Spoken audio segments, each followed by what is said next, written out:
میں پیدا ہوا ہے. آپ کی زندگی کس حالت میں گزر رہی ہے اس کا تعلق کامیابی سے کچھ نہیں ہے. آپ کتنے قرض میں ہیں, آپ کتنے پریشانی میں ہیں, آپ کون سے سلم میں رہتے ہیں, آپ پر کتنی مصیبتیں ہیں, آپ پر کتنے چیلنجز ہیں, کتنے آبسٹیکلز ہیں, کتنے ہارڈ شپس ہیں, کتنے ہنڈرنسز ہیں, کتنی رکاوٹیں ہیں, کتنے پرابلمز, ڈیفیکلٹیز آپ کے زندگی میں ہیں, اس کا تعلق کامیابی سے نہیں ہے.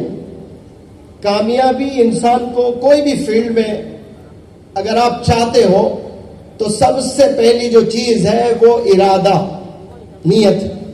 جب انسان پہ مصمم ارادہ ہو جاتا ہے تو وہ آدھا کامیاب ہو جاتا ہے.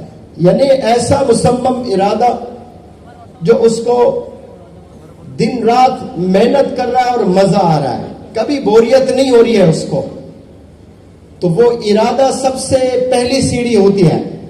اب یہاں بہت سے بڑے خواب آپ لوگوں نے بھی دیکھ رکھے ہیں. اس دنیا میں کئی سارے پرندے ہیں, جانور ہیں, کتنے سارے جانور ہیں. اس میں ایک مچھلی بھی ہے. ابھی میں نے پڑھا 500 سال وہ مچھلی کا لائف سپین ہے, 500 سال جی رہی ہے. اور جو 500 سال مچھلی جی رہی ہے, کیا اس مچھلی میں خواہشات ہیں, ڈیزائرز ہیں, ڈریمز ہیں, گولز ہیں, ایمبیشنز ہیں؟ کچھ بھی نہیں ہے. وہ زندگی کیسے گزار رہی ہے اس کو پتہ ہی نہیں. اب جتنے بھی جانور ہیں, جتنے بھی پرندے ہیں, وہ کل کے بارے میں کبھی نہیں سوچتے ہیں. ان کو پتہ ہی نہیں کہ نیکسٹ 1 گھنٹے کے بعد وہ کیا کرنے والے ہیں, کسی کو نہیں پتا.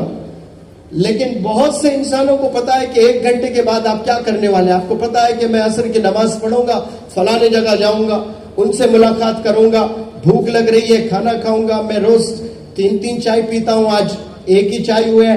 پروگرام ہوتے ہی پہلے میں چائے سے فارغ ہو جاؤں گا. یہ انسان کے ذہن میں چلتا ہے, یہ جانور اور پرندے کے ذہنوں میں نہیں چلتا ہے.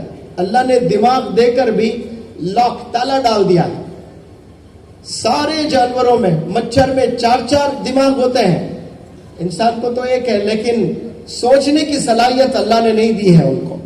اور یہ جو سوچنے کی صلاحیت اللہ نے جو ہم کو دی ہے, ایمان کے بعد سب سے بڑا گفٹ ہے. یہ ایمان کے بعد سب سے بڑا گفٹ انسان کو اللہ نے کیا دیا ہے؟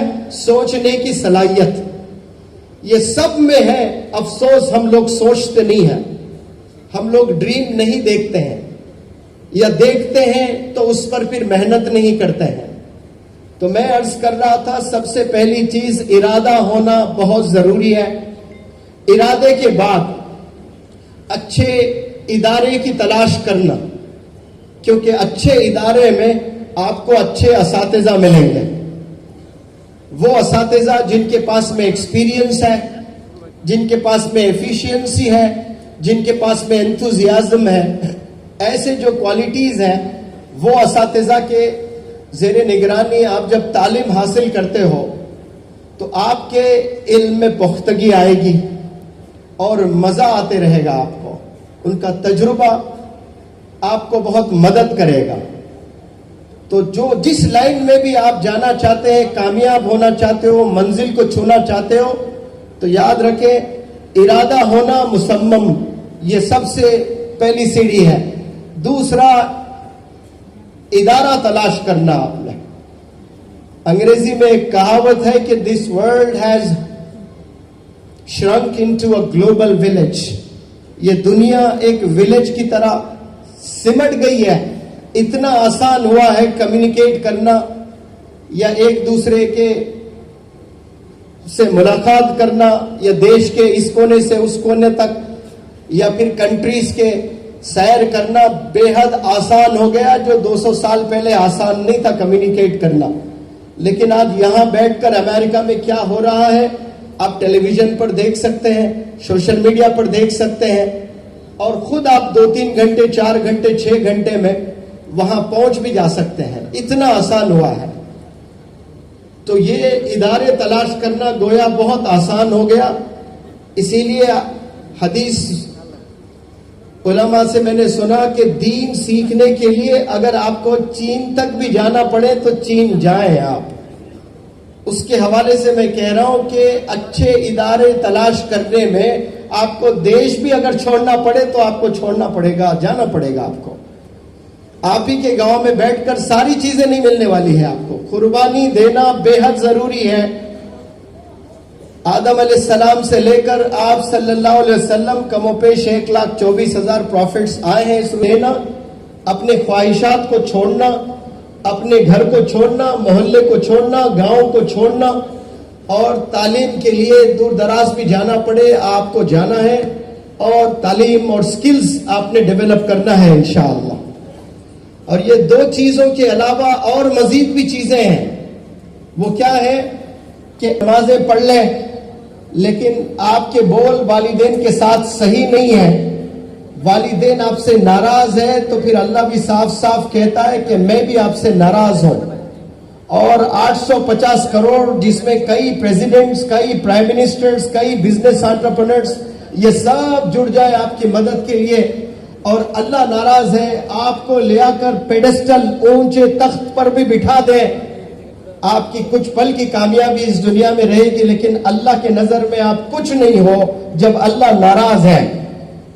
تو یہاں میں پورے ہندوستان میں گھوم گھوم کر ورکشاپس کرتا ہوں. 10 میں 7 پیرنٹس کو پریشان پاتا ہوں. 10 میں 7 دہاڑے مارتے ہوئے روتے ہیں پیرنٹس قصے سنا کر.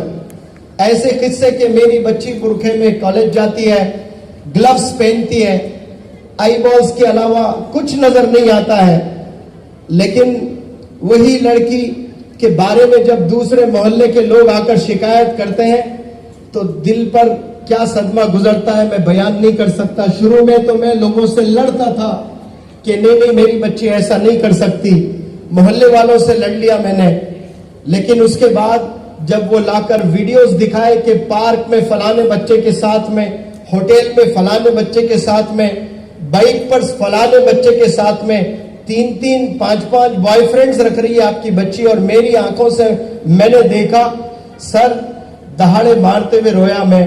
اور اسلام اجازت دیتا میں اسی پل خودکشی کر لیتا. کبھی میں نے نہیں سوچا. اسی لیے میں لڑکیوں کو جب ایڈریس کرتا ہوں تو کہتا ہوں جب تک آپ کی نظر نیچے رہے گی سڑکوں پر، جب آپ چلتے ہو تب تک آپ کی والدین کی نظر اوپر رہے گی. فخر سے روڈ پر چل پاتے ہیں وہ لوگ.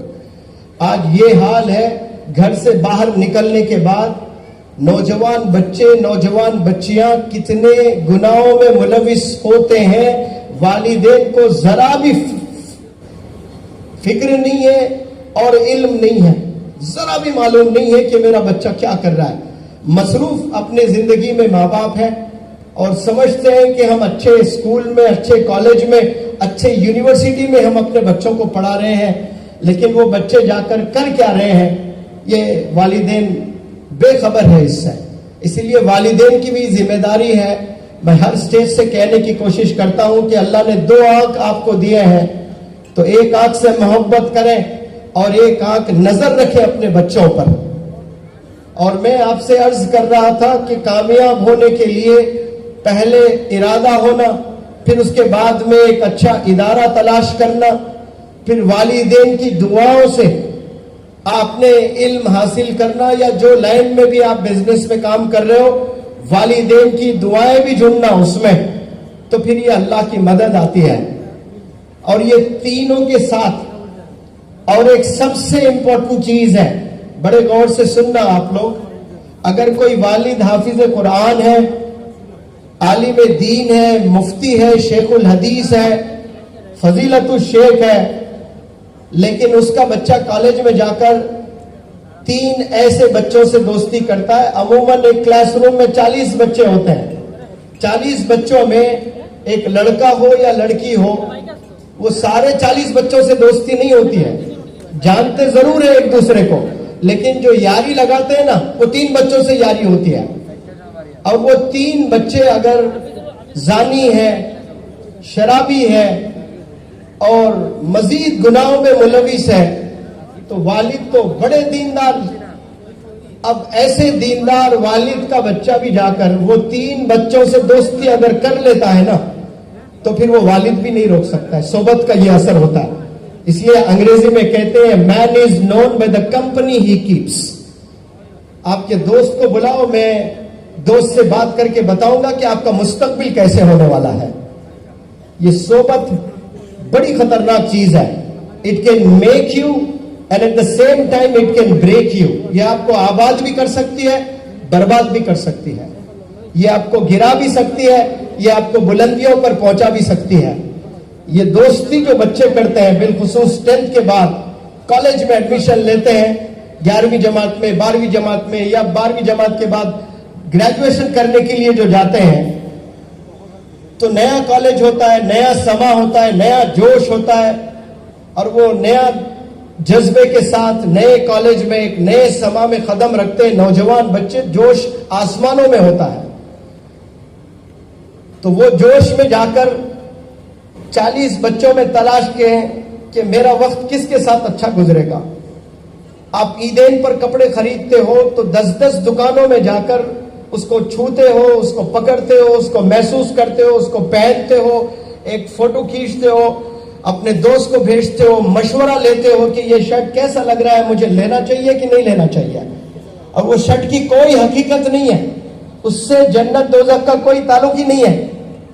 بس ایک شرٹ آپ پہنتے ہو بمشکل 1 سال یا 2 سال, لیکن 10 لوگوں سے آپ مشورہ کر رہے ہو. 10 دکان میں جا کر بھی آپ کبھی واپس لوٹتے ہو کہ مجھے ایک شرٹ بھی پسند نہیں آ رہا ہے, میں گوہاٹی جاؤں گا تو تب لوں گا, میں کولکتہ جاؤں گا تو تب لوں گا, 4 مہینے کے بعد ممبئی جانا ہو رہا ہے, وہاں جا کر میں شاپنگ کروں گا.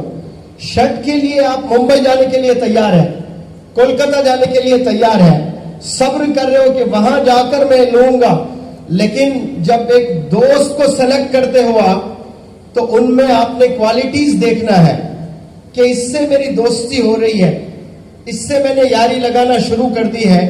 کیا یہ گاڈ فیئرنگ ہے, کیا یہ اللہ سے ڈرتا ہے. اور جا کر کبھی مؤذن سے بھی پوچھنا, اس محلے سے, جس محلے سے آپ کا دوست تعلق رکھتا ہے, اس مؤذن سے جا کر پوچھنا کہ مؤذن صاحب یہ بندے سے میں دوستی کرنا چاہتا ہوں, کیا یہ آپ کی مسجد میں 5 وقت نماز پڑھتا ہے. اور مؤذن صاحب کہتے ہیں کہ نہیں بھائی یہ جمعہ ہے, صرف جمعے کو آتا ہے. تو پھر آپ نے ڈیسائیڈ کرنا کہ اب مجھے اس سے دوستی نہیں کرنی ہے. تو آپ نے کوالٹیز دیکھنا اپنے فرینڈز میں کہ یہ گاڈ فیئرنگ ہے نہیں, اللہ سے ڈر رہا ہے کہ نہیں, 5 وقت نماز پڑھ رہا ہے کہ نہیں, اپنے والدین کے ساتھ اس کا برتاؤ کیسا ہے, اپنے نیبرز کے ساتھ اس کا برتاؤ کیسا ہے. یہ ساری چیزیں بہت ضروری ہیں, اسی سے آپ کی زندگی سنورتی ہے. آپ 15 سال ہے, آپ 11th 12th میں ایک نئے کالج میں ایڈمیشن لیتے ہو, تو 2 سال میں یا تو آپ کی زندگی بنے گی یا بگڑے گی. ایک قصہ میں ہمیشہ سناتا ہوں, میرا ہی اسٹوڈنٹ ہے, 10ویں جماعت میں 98% لے آیا ہے, 11ویں جماعت میں 97, اور 12ویں جماعت میں 96% لے آیا ہے. اور اس کے والد اس کو کہاں پڑھاتے ہیں, نیٹ راجستھان کوٹا, جو ہندوستان کا سب سے بڑا ادارہ ہے جہاں نیٹ کی ٹریننگ دی جاتی ہے, وہاں لے آ کر اس کو ٹریننگ دلاتے ہیں. یعنی وہ آلموسٹ طے شدہ لڑکا کہ ڈاکٹر بننا ہی بننا ہے اس کو. اور اس کے والد نے کہا کہ KG سے لے کر 12ویں جماعت تک یہ میرا لڑکا کبھی 2nd پوزیشن میں نہیں آیا سر, یہ ہمیشہ فرسٹ رہا. لیکن جیسے میں نے ہاسٹل میں بھیجا راجستھان کوٹے میں اور ہندوستان کا سب سے بڑے ادارے میں نے کیا کہا تھا, ایک پہلا ارادہ اور دوسرا ادارہ. اب ادارہ اس نے زبردست چنا, بہترین ادارہ, ایک ایسے ٹیچرز جن کی سیلری میتھمیٹکس پڑھاتے ہیں تو 1 کروڑ سیلری ہے, کسی کی 1.25 کروڑ سیلری ہے. عموماً کالجز میں جو حساب ریاضی جس کو بولتے ہیں میتھمیٹکس جو پڑھاتے ہیں 10,000 15,000 25,000 40,000, بس اتنا ہی ایوریج طور پر. لیکن وہ لوگ 1.25 کروڑ سالانہ لیتے ہیں. بہترین ادارہ, بہترین ٹیچرز, لیکن صرف 2 مہینے میں اس نے جو دوستی کی ہے ایک بچے سے, وہ پہلے سے ڈرگ ایڈکٹ تھا لڑکا, تو یہ لڑکا 40 سگریٹ پینے لگا. صرف 40